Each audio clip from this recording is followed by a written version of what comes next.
Hey everybody, I'm back at the picnic table. Cat is back with me. See that she's got this little bald spot between her shoulder blades. I'm told that can either be from flea medicine, which I haven't put on her in a year or more, or fleas. And I've combed her out looking for fleas or evidence of fleas, and I don't find any of that either. So who knows? She's old. Things happen. So yesterday I put out a video saying, if you're dedicated to one topic and you have to put out a lot of content on it, and you have to really reinforce a particular worldview, you really kind of paint yourself into a corner in that, no worldview is perfect. And if you absolutely champion one to the exclusion of all others, then you're going to become blind to your own shortcomings, to the shortcomings of your worldview. And I feel it myself. I mean, I turn the camera on and I start talking, and my energy amps up and my conviction amps up. It's a recipe for fanaticism, which is not helpful. So I'm going to read some comments. First, I want to say, yeah, if you're championing a worldview, if you say this is the way things are, this is how reality is, period, and people who disagree with me are not only wrong, but they're evil, that's really unhelpful. But you can change your mind and still retain your audience, which I've done to some extent. I mean, when I swore off doomerism, I took a big hit in terms of audience. But the ones who stuck with me, I mean, part of it's just the parasocial relationship thing. They're used to hearing my voice. They hear about something and they're curious what my take will be on it. That's, and I really value that. I mean, thank you. That pays my rent. But there's also, I think, a contingent of the audience that spots a process at work here, and that's a process of examining my own worldview and rejecting the parts of it that aren't serving me. And, they value the process. And that, I think, is a large part of the success. All right, I had to delete some files there. But I was listening. I just walked to the store and back, and while I was doing that, I was listening to a podcast. And I don't think it's a podcast originally because they kept referring to videos, but the project is Rebel Wisdom. And I've heard people have asked me what my opinion of it is, and I have only heard a little bit, and I don't have very specific memories, or I didn't until today. And so I thought I was generally positive, but I couldn't really say more. So I listened to an episode about the state of sense making. And that's their big project, is sense making. And they talked about how kind of the disintegration of the intellectual dark web. And I think it was Eric Weinstein that coined the term, and it referred to Jordan Peterson and the Weinsteins and Sam Harris, and I think Joe Rogan is a member of that as well. I'm probably leaving other people out. But I think Eric Weinstein, they say he thought he was creating or naming a team, and really he was just creating a meme. And it was, memes have a shelf life, and that one is pretty much winding down at this point. Sam Harris, handed in his membership card, basically said, I'm not a member of the intellectual dark web anymore. Anyway, I listened to this and I liked it a lot because, one, I think it does have a pretty decent following, but two, they're not articulating a worldview so much as they are articulating a process of worldview maintenance, or worldview hygiene. I think one of them described it, and I'm apologize, I don't know the names of the presenters, but one of them said, part of the act of sense making is to pull way back out away from, your obsessions of the moment and your particular positions on particular contentious topics, and looking at things, from that 10,000 foot view, and then zooming back down again. Like when you're up at the 10,000 foot view, you can see the gaps in your worldview. You can see where, your worldview is broken. But then you zoom back down into it and you participate more with the knowledge that you got at 10,000 feet. But it's an iterative process. You don't fix yourself, with one go round of this process. It's like, you don't, I've heard people say that, ayahuasca is worth 10 years of therapy. It's not. It's not. You might have a sensation the next day, of being liberated, of having something really revelatory having been presented to you, of understanding something which has been troubling you, but it's transitory. You know, when you go back into your life, you get caught up in the same bullshit again, and that, you know, the ayahuasca or the mushrooms or the peyote or whatever it was, it won't stick with you for the rest of your life. I mean, it may have some lasting residual influence and effect. It's, you know, like a filter on your vision, but you're not going to just live and endure in that moment of revelation for the rest of your life. You get drawn back into the stuff, you know, as the Nine Inch Nails song goes, down in it. You know, I was way up in the sky, feeling some feelings you wouldn't believe. Sometimes I don't believe them myself, and I decided I was never coming down. Just then a tiny little dot caught my eye. It was just about too small to see, but I watched it way too long. It was pulling me down.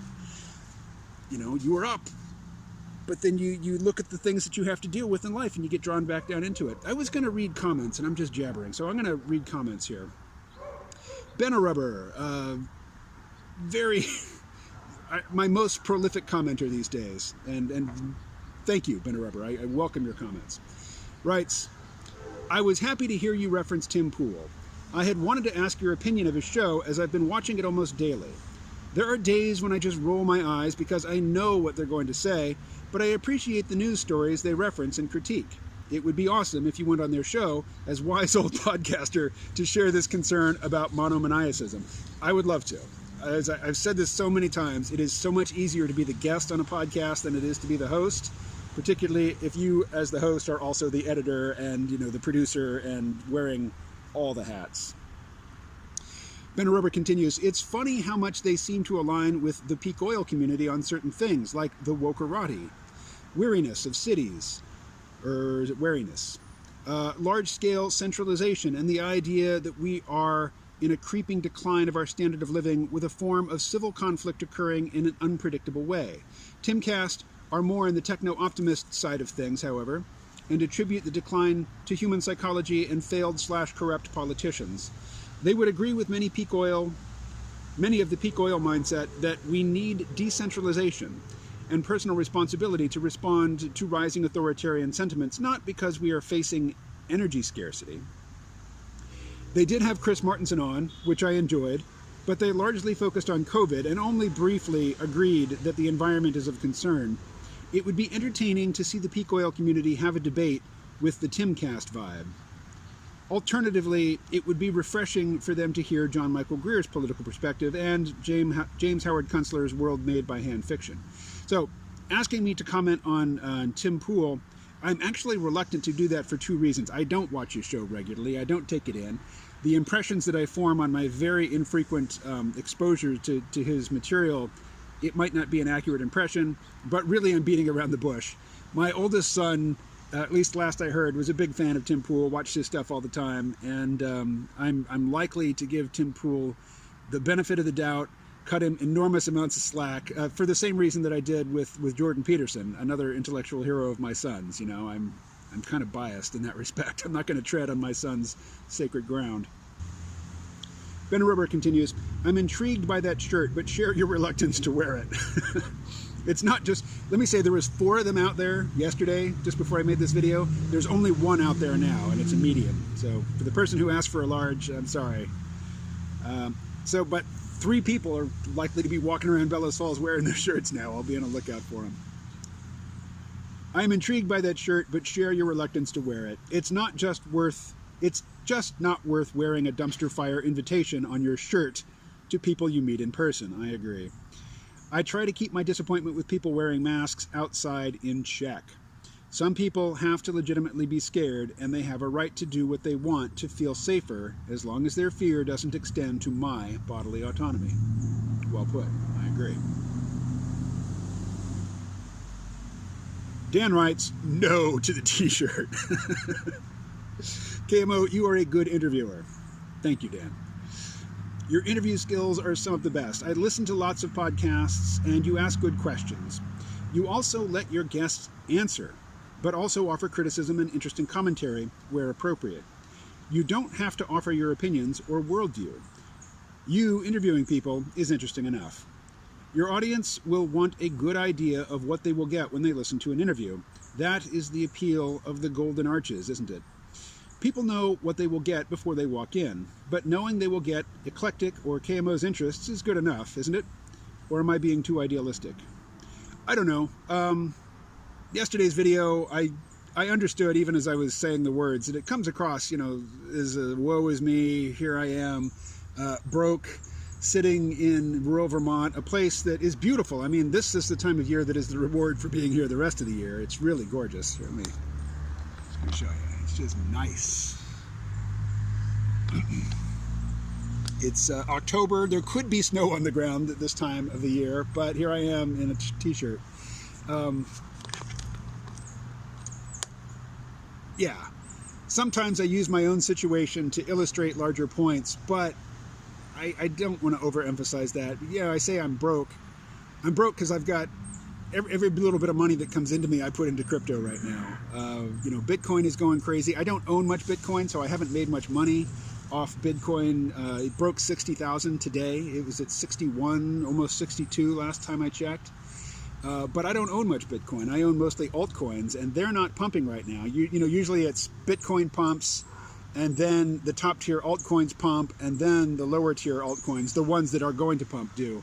And I'm just sitting here on pins and needles hoping some large macroeconomic event or news event or government action doesn't disrupt the market. Because if the stock market tanks, the crypto markets tank. The crypto markets can tank independently of the stock market. And FUD, fear, uncertainty, and doubt, that the news media circulates upon, from my perspective, upon the command of the whales and government and the big players. Any of these things can disrupt the sequence. So here I am waiting for my turn, waiting for Ethereum, Avalanche, Cardano. I don't think Cardano is going to pump this time around. It's I heard a YouTuber who's kind of a dick, but he makes a lot of money, describe ADA or Cardano as the Jerry coin. Jerry as in Morty Smith's dad, from Rick and Morty. Anyway, I'm going to get back to this. My poverty is largely self-imposed. I'll just say that. Like, I don't have a car. My mother actually offered to give me a car. Not a new car, but a working car. I declined. It's kind of a pain to have to walk everywhere, but at the same time, that's the only exercise I'm getting these days, for the most part. Anyway, continuing. JB writes... Oh, JB's the one who wanted the shirt in the large. Even though I'm not 100% sure of the symbolism behind it, I'd take one of those shirts. Large, please. Yeah, I'm sorry. No larges left. All right. And then somebody commenting on a years-old video. That's such a weird thing. When I go to look at recent comments, somebody will comment on a video from 2 or 3 years ago, and I look at the cover, and I'm like, yeah, that's me. I read the title. It's like, yeah, that sounds like one of my titles, but I have no idea what's in it. But they just heard it, And most of the time, when somebody is commenting on an older video, the YouTube algorithm has served it up to them for the purposes of keeping them outraged. So they're mad at me, and I'm the embodiment of whatever opinion I expressed in that video. And I can't bring it to mind now. I don't know what I said. And I'm not going to go back and watch my old videos again. I mean, I have no problem. People who don't work in media, and here I am working in media, I'm so important. No, people who are not podcasters, they're not YouTubers, they get this creepy feeling when they hear their own voice. I'm so over that. I'm like 15 years over that. It doesn't bother me at all. It's just time, I want to take in new material. The last thing I'm interested in is going back and listening to my old material. So, Dryland Fish writes,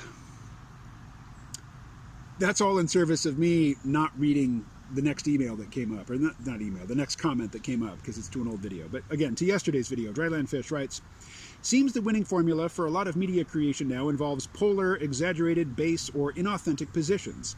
It's easy to see among YouTubers who catch some success, then tailor their content further to what viewers would most like to hear or engage with. You'd think performative insincerity would be more of a turnoff. Except flattery works. If you not only agree with somebody, but you vigorously agree with them, you really agree with them, they are willing to overlook a lot of the red flags of, that should indicate insincerity. And I fall for it. Dryland Fish concludes, messages tend more doomy, tribal, or sexy. Hey, combine those and it's probably a ticket to the top. Alrighty, and finally, for comments on yesterday's video, Genitals Clutch writes, "How's it going, KMO? Well, it's going better now than it was before I started this video. I like to talk, as you can probably tell, and I sit in my apartment all day just talking to Alexa and the cat, and neither one of them are, I mean, the cat is a living creature and she loves me, you know, the feeling's mutual, even though it will be my responsibility to choose the time of her death.